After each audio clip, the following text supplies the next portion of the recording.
श्री परमात्मने नमः।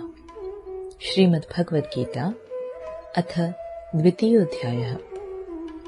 संजय बोले, उस प्रकार करुणा से व्याप्त और आंसुओं से पूर्ण तथा व्याकुल नेत्रों वाले शोक युक्त उस अर्जुन के प्रति भगवान मधुसूदन ने यह वचन कहा। श्री भगवान बोले, हे अर्जुन, तुझे इस असमय में यह मोह किस हेतु से प्राप्त हुआ?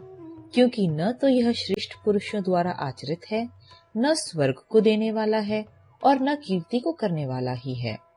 इसलिए हे अर्जुन, नपुंसकता को मत प्राप्त हो, तुझमें यह उचित नहीं जान पड़ती। हे परंतप, हृदय की तुच्छ दुर्बलता को त्याग कर युद्ध के लिए खड़ा हो जा। अर्जुन बोले, हे मधुसूदन, मैं रणभूमि में किस प्रकार बाणों से भीष्म पितामह और द्रोणाचार्य के विरुद्ध लड़ूंगा? क्योंकि हे अरिसूदन, वे दोनों ही पूजनीय हैं। इसलिए इन महानुभाव गुरुजनों को न मारकर मैं इस लोक में भिक्षा का अन्न भी खाना कल्याणकारक समझता हूँ। क्योंकि गुरुजनों को मारकर भी इस लोक में रुधिर से सने हुए अर्थ और कामरूप भोगों को ही तो भोगूंगा। हम यह भी नहीं जानते कि हमारे लिए युद्ध करना और न करना इन दोनों में से कौन सा श्रेष्ठ है, अथवा यह भी नहीं जानते कि उन्हें हम जीतेंगे या हमको वे जीतेंगे। और जिनको मारकर हम जीना भी नहीं चाहते, वे ही हमारे आत्मीय धृतराष्ट्र के पुत्र हमारे मुकाबले में खड़े हैं। इसलिए कायरता रूप दोष से उपहत हुआ स्वभाव वाला तथा धर्म के विषय में मोहचित हुआ मैं आपसे पूछता हूँ कि जो साधन निश्चित कल्याणकारक हो वह मेरे लिए कहिए। क्योंकि मैं आपका शिष्य हूँ, इसलिए आपके शरण हुए मुझको शिक्षा दीजिए। क्योंकि भूमि में निष्कंटक धन धान्य संपन्न राज्य को और देवताओं के स्वामी पने को प्राप्त होकर भी मैं उस उपाय को नहीं देखता हूँ जो मेरी इंद्रियों को सुखाने वाले शोक को दूर कर सके। संजय बोले, हे राजन, निंद्रा को जीतने वाले अर्जुन अंतर्यामी श्री कृष्ण महाराज के प्रति इस प्रकार कहकर फिर श्री गोविंद भगवान से युद्ध नहीं करूंगा यह स्पष्ट कहकर चुप हो गए। हे भरतवंशी धृतराष्ट्र, अंतर्यामी श्री कृष्ण महाराज दोनों सेनाओं के बीच में शोक करते हुए उस अर्जुन को हंसते हुए से यह वचन बोले। श्री भगवान बोले, हे अर्जुन, तू न शोक करने योग्य मनुष्यों के लिए शोक करता है और पंडितों के से वचनों को कहता है, परंतु जिनके प्राण चले गए हैं उनके लिए और जिनके प्राण नहीं गए हैं उनके लिए भी पंडित जन शोक नहीं करते। न तो ऐसा ही है कि मैं किसी काल में नहीं था, तू नहीं था, अथवा ये राजा लोग नहीं थे, और न ऐसा ही है कि इससे आगे हम सब नहीं रहेंगे। जैसे जीवात्मा की इस देह में बालकपन, जवानी और वृद्धावस्था होती है, वैसे ही अन्य शरीर की प्राप्ति होती है। उस विषय में धीर पुरुष मोहित नहीं होता। हे कुंती पुत्र, सर्दी गर्मी और सुख दुख को देने वाले इंद्रियों और विषयों के संयोग तो उत्पत्ति विनाशशील और अनित्य हैं। इसलिए हे भारत, उनको तो सहन कर। क्योंकि हे पुरुष श्रेष्ठ, दुख सुख को समान समझने वाले जिस धीर पुरुष को ये इंद्रियों और विषयों के संयोग व्याकुल नहीं करते, वह मोक्ष के योग्य होता है। असत वस्तु की तो सत्ता नहीं है और सत का अभाव नहीं है। इस प्रकार इन दोनों का ही तत्वज्ञानी पुरुषों द्वारा देखा गया है। नाश रहित तो तू उसको जान जिससे यह संपूर्ण जगत दृश्य वर्ग व्याप्त है। उस अविनाशी का विनाश करने में कोई भी समर्थ नहीं है। इस नाश रहित अप्रमेय नित्य स्वरूप जीवात्मा के ये सब शरीर नाशवान कहे गए हैं। इसलिए हे भरतवंशी अर्जुन, तू युद्ध कर। जो इस आत्मा को मारने वाला समझता है तथा जो इसको मरा मानता है, वे दोनों ही नहीं जानते। क्योंकि यह आत्मा वास्तव में न तो किसी को मारता है और न किसी के द्वारा मारा जाता है। यह आत्मा किसी काल में भी न तो जन्मता है और न मरता ही है, तथा न यह उत्पन्न होकर फिर होने वाला ही है। क्योंकि यह अजन्मा, नित्य, सनातन और पुरातन है। शरीर के मारे जाने पर भी यह नहीं मारा जाता। हे प्रथापुत्र अर्जुन, जो पुरुष इस आत्मा को नाश रहित, नित्य, अजन्मा और अव्यय जानता है, वह पुरुष कैसे किसी को मरवाता है और कैसे किसको मारता है? जैसे मनुष्य पुराने वस्त्रों को त्याग कर दूसरे नए वस्त्रों को ग्रहण करता है, वैसे ही जीवात्मा पुराने शरीरों को त्याग कर दूसरे नए शरीरों को प्राप्त होता है। इस आत्मा को शस्त्र नहीं काट सकते, इसको आग नहीं जला सकती, इसको जल नहीं गला सकता और वायु नहीं सुखा सकता, क्योंकि यह आत्मा अछेद्य है, यह आत्मा अदाह्य है, अक्लेद्य है और निस्संदेह अशोष्य है, तथा यह आत्मा नित्य, सर्वव्यापी, अचल, स्थिर रहने वाला और सनातन है।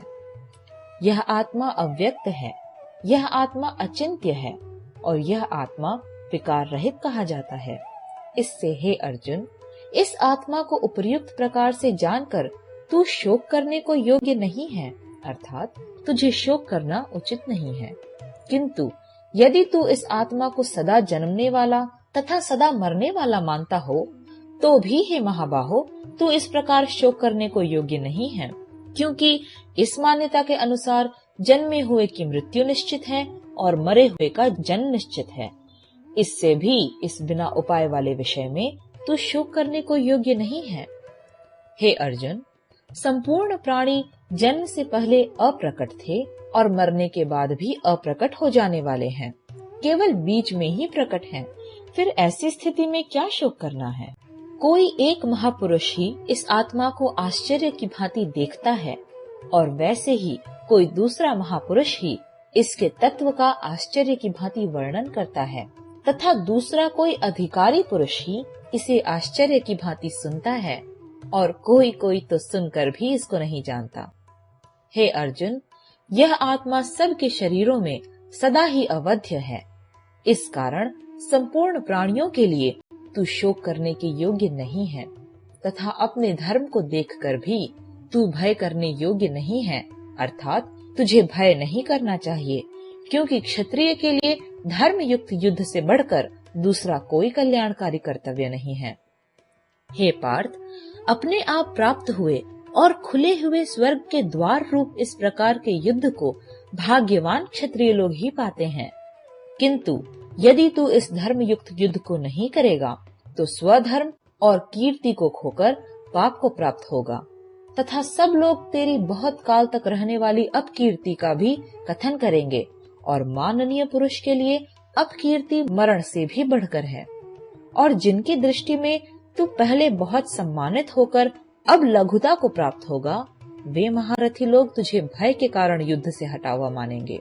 तेरे वैरी लोग तेरे सामर्थ्य की निंदा करते हुए तुझे बहुत से न कहने योग्य वचन भी कहेंगे।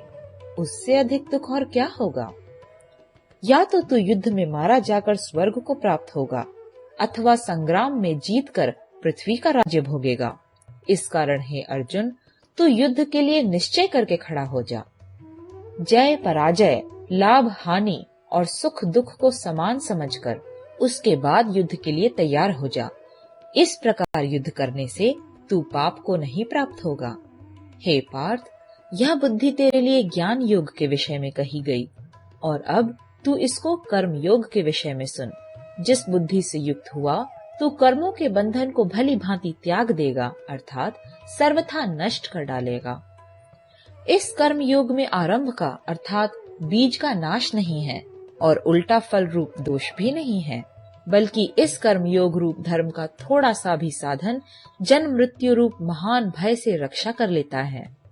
हे अर्जुन, इस कर्म योग में निश्चयात्मिका बुद्धि एक ही होती है, किंतु अस्थिर विचार वाले विवेकहीन सकाम मनुष्यों की बुद्धियां निश्चय ही बहुत भेदों वाली और अनंत होती हैं।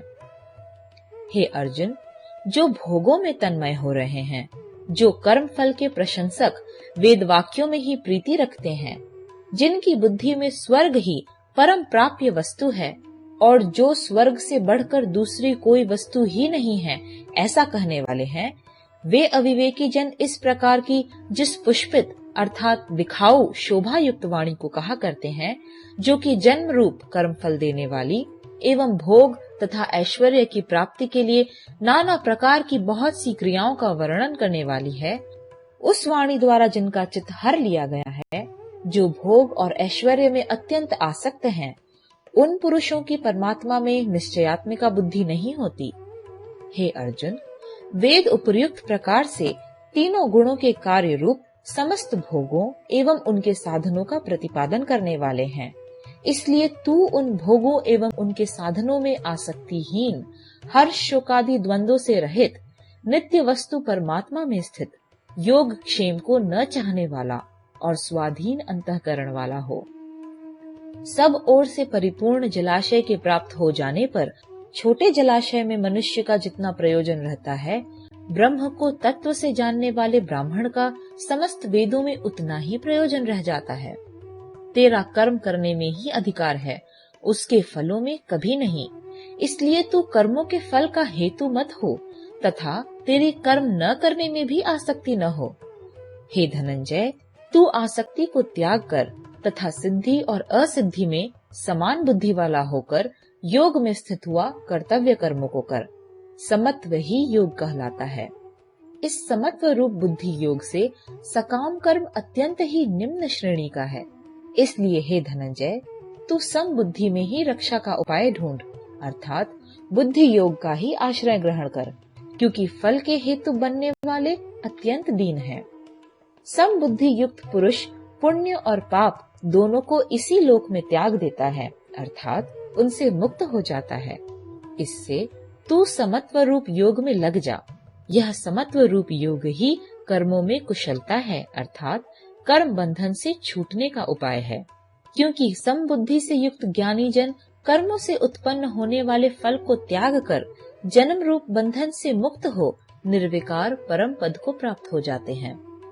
जिस काल में तेरी बुद्धि मोह रूप दलदल को भली भांति पार कर जाएगी, उस समय तू सुने हुए और सुनने में आने वाले इस लोक और परलोक संबंधी सभी भोगों से वैराग्य को प्राप्त हो जाएगा।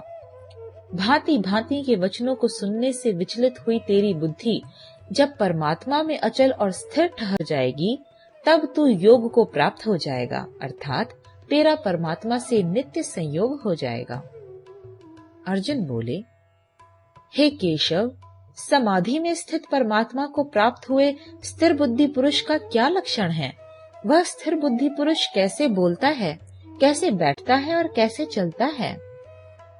श्री भगवान बोले, हे अर्जुन, जिस काल में यह पुरुष मन में स्थित संपूर्ण कामनाओं को भली भांति त्याग देता है और आत्मा से आत्मा में ही संतुष्ट रहता है, उस काल में वह स्थित प्रज्ञ कहा जाता है। दुखों की प्राप्ति होने पर जिसके मन में उद्वेग नहीं होता, सुखों की प्राप्ति में जो सर्वथा निष्प्रिय है तथा जिसके राग, भय और क्रोध नष्ट हो गए हैं, ऐसा मुनि स्थिर बुद्धि कहा जाता है। जो पुरुष सर्वत्र स्नेह रहित हुआ उस शुभ या अशुभ वस्तु को प्राप्त होकर न प्रसन्न होता है और न द्वेष करता है, उसकी बुद्धि स्थिर है। और कछुआ सब ओर से अपने अंगों को जैसे समेट लेता है, वैसे ही जब यह पुरुष इंद्रियों के विषयों से इंद्रियों को सब प्रकार से हटा लेता है, तब उसकी बुद्धि स्थिर है। इंद्रियों के द्वारा विषयों को ग्रहण न करने वाले पुरुष के भी केवल विषय तो निवृत्त हो जाते हैं, परंतु उनमें रहने वाली आसक्ति निवृत्त नहीं होती। इस स्थित प्रज्ञ पुरुष की तो आसक्ति भी परमात्मा का साक्षात्कार करके निवृत्त हो जाती है।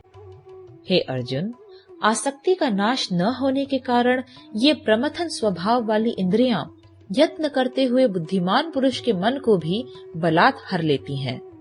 इसलिए साधक को चाहिए कि वह उन संपूर्ण इंद्रियों को वश में करके समाहित चित्त हुआ मेरे परायण होकर ध्यान में बैठे, क्योंकि जिस पुरुष की इंद्रियां वश में होती हैं, उसी की बुद्धि स्थिर हो जाती है। विषयों का चिंतन करने वाले पुरुष की उन विषयों में आसक्ति हो जाती है। आसक्ति से उन विषयों की कामना उत्पन्न होती है और कामना में विघ्न पड़ने से क्रोध उत्पन्न होता है। क्रोध से अत्यंत मूढ़ भाव उत्पन्न हो जाता है। मूढ़ भाव से स्मृति में भ्रम हो जाता है। स्मृति में भ्रम हो जाने से बुद्धि अर्थात ज्ञान शक्ति का नाश हो जाता है और बुद्धि का नाश हो जाने से यह पुरुष अपनी स्थिति से गिर जाता है। परंतु अपने अधीन किए हुए अंतःकरण वाला साधक अपने वश में की हुई राग द्वेष से रहित इंद्रियों द्वारा विषयों में विचरण करता हुआ अंतःकरण की प्रसन्नता को प्राप्त होता है। अंतःकरण की प्रसन्नता होने पर इसके संपूर्ण दुखों का अभाव हो जाता है और उस प्रसन्न चित्त वाले कर्मयोगी की बुद्धि शीघ्र ही सब ओर से हटकर एक परमात्मा में ही भली भांति स्थिर हो जाती है। न जीते हुए मन और इंद्रियों वाले पुरुष में निश्चयात्मिका बुद्धि नहीं होती और उस अयुक्त मनुष्य के अंतःकरण में भावना भी नहीं होती तथा भावनाहीन मनुष्य को शांति नहीं मिलती और शांति रहित मनुष्य को सुख कैसे मिल सकता है? क्योंकि जैसे जल में चलने वाली नाव को वायु हर लेती है, वैसे ही विषयों में विचरती हुई इंद्रियों में से मन जिस इंद्रिय के साथ रहता है, वह एक ही इंद्रिय इस अयुक्त पुरुष की बुद्धि को हर लेती है। इसलिए हे महाबाहो, जिस पुरुष की इंद्रियों के विषयों से सब प्रकार निग्रह की हुई हैं, उसी की बुद्धि स्थिर है।